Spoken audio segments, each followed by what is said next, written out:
आप सभी का एक बार फिर से हमारे YouTube चैनल में स्वागत है। आज हम देखेंगे अध्याय 7 के प्रश्नावली 7.1 का दूसरा सवाल। दूसरा सवाल हमें कहता है कि बिंदु 0 0 और 36 15 के बीच दूरी ज्ञात करो।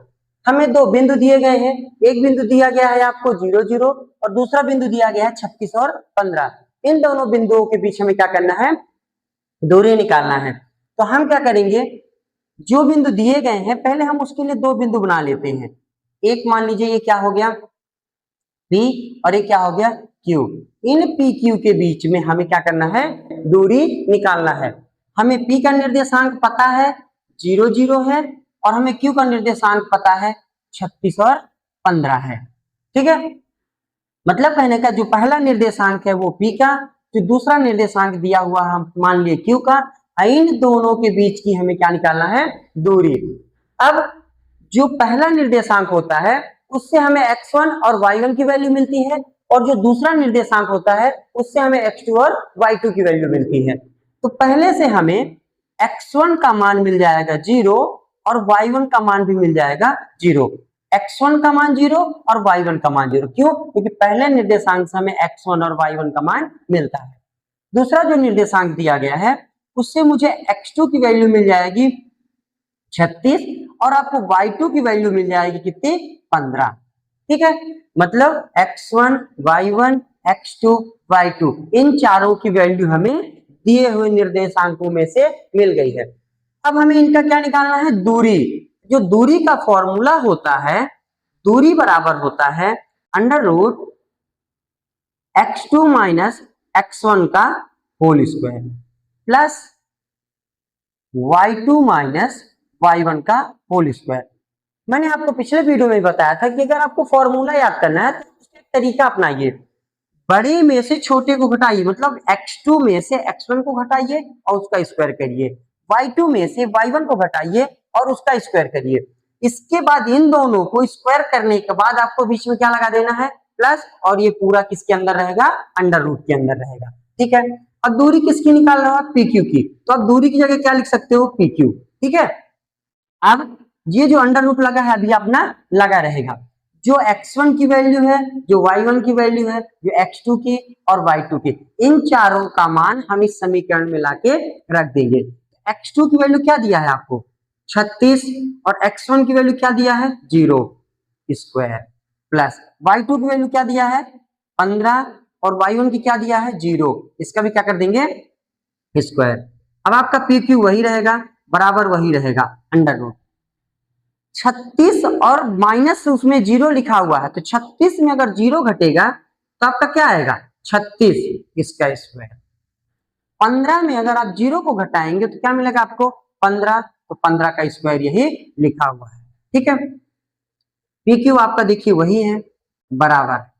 अब यहाँ क्या करना पड़ेगा, 36 के ऊपर स्क्वायर लगा, तो 36 का अगर आप स्क्वायर करेंगे तो आएगा 1296।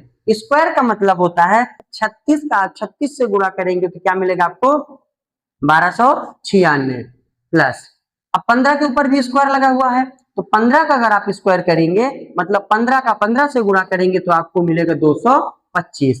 गुणा करके एक बार देख लीजिएगा, 36 का 36 में करेंगे तो 1296, 15 का 15 में करेंगे 225। क्यों? क्योंकि वर्ग का मतलब 2 बार उसका गुणा करना होता है। तो PQ बराबर, अब 1296 में 25 को जोड़ेंगे, क्यों? क्योंकि 1296 और 25 के बीच में क्या लगा हुआ है, प्लस लगा हुआ है। तो अगर इन दोनों को हम जोड़ेंगे तो हमें कितना मिल जाएगा, 6 5 11 की 1 हासिल का 1, 9 2 11 1 12 की 2 हासिल का 1, 2 2 4 और 1 5 और ये आपका 1 वही रहेगा। क्या मिल गया हमें 1521। PQ बराबर 1521। अब हमको क्या करना पड़ेगा, जो ये 1521 क्या लिखा हुआ है रूट के अंदर, इसका वर्गमूल निकालना है। इसके लिए पहले आप 1521 का फैक्टर करिए, 1521 का काटिए।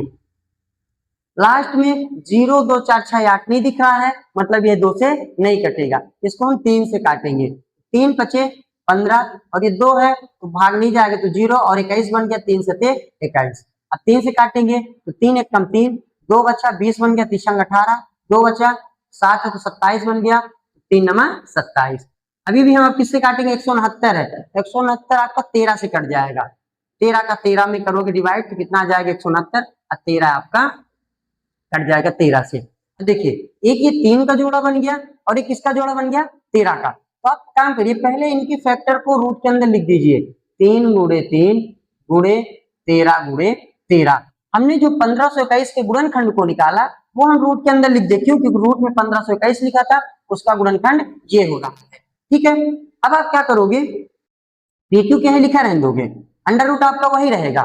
अब देखिए कि ये 3 का जोड़ा बन रहा है और ये किसका जोड़ा बन रहा है 13 का। तो एक जोड़े में से आप क्या करोगे, 3 को बाहर ला लोगे और 13 के जोड़े में से आप इसको 13 को बाहर ला लोगे। क्यों, जब किसी संख्या का वर्गमूल निकलता है तो 2 का जोड़ा बनता है। ये 3 का जोड़ा बना तो उसे एक 3 बाहर आ गया, ये 13 का जोड़ा बना उसे एक 13 बाहर आ गया। ठीक है, PQ बराबर 3 और 13 का गुणा कर दीजिए, 39 यूनिट मात्रा। आप लास्ट में लिख देंगे, अतः बिंदु 0 0 और 36 15 के बीच की दूरी 39 मात्रक है। एक बार और समझ लीजिए, आपको क्या दिया था, बिंदु 0 0 और 36 15 के बीच दूरी ज्ञात करना था। तो हमने P को पहला मान लिया, जो दूसरा दिया हुआ था निर्देशांक उसको क्या मान लिया Q। तो PQ की दूरी निकालना है, पहले का निर्देशांक 0 0 है और दूसरा 36 15 है। ठीक है, जो पहला निर्देशांक होता है उससे हमें x1 और y1 की वैल्यू मिलती है, तो x1 और y1 0 0 हो गए। जो दूसरा निर्देशांक होता है उससे मुझे x2 और y2 की वैल्यू मिलती है, तो x2 36 हो गया, y2 आपका 15 हो गया। दूरी का सूत्र होता है under root x2 minus x1 का square plus y2 minus y1 का स्क्वायर। दूरी PQ की निकालना तो हमने PQ लिखा बराबर अंडर रूट x2 की वैल्यू आपको 36 दिया हुआ है, x1 का 0, तो 36 माइनस 0, यहाँ पे हमने x1 और x2 की वैल्यू रखा, यहाँ पे हमने y1 और y2 की वैल्यू रखा, तो y2 15 था, y1 आपका 0 था। 36 में आपने 0 को घटाया तो 36 बचा, इसका स्क्वायर लगा हुआ है, प्लस 15 में 0 को घटाया तो आपका 15 बचा, इसका स्क्वायर लगा हुआ है। 36 का स्क्वायर 1296 होता है और 15 का स्क्वायर 225 होता है। 1296 225 जुड़ेगा तो 1521 आएगा। 1521 को गुणनखंड के रूप में हमने व्यक्त करके ये लिख दिया कि 3 गुणे 3 गुणे 13 गुणे 13। इसका वर्गमूल निकालना था तो 3 का जोड़ा बन गया, उससे 3 बाहर आ गया रूट के, और एक 13 का जोड़ा बन गया, 13 बाहर आ गया रूट के। 3 और 13 को आप गुणा कर देंगे तो 39 मात्रक आ जाएगा। अतः बिंदु 0 0 और 36 15 के बीच की दूरी 39 मात्रक है। अगर आपको यह समझ में आ गया होगा तो एक और मैं देता हूं आपको सवाल करने के लिए। 3 5 और 8 3 के बीच दूरी ज्ञात करो। आपको मैंने एक सवाल इसी में दे दिया कि एक निर्देशांक 3 5 है और दूसरा निर्देशांक 8 3 है, इनके बीच की दूरी ज्ञात करो। ठीक है, आप इसको लगाइएगा।